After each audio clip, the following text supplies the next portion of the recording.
когда зажгутся фонари, ты скорее двери отвори. Тропку в детство найди, сказку в сердце пусти и заветные слова скажи.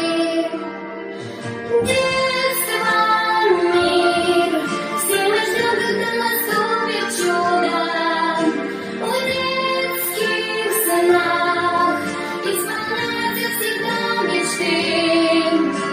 И если мы вместе станет мир намного интересней, тогда волшебниками станем и я, и ты.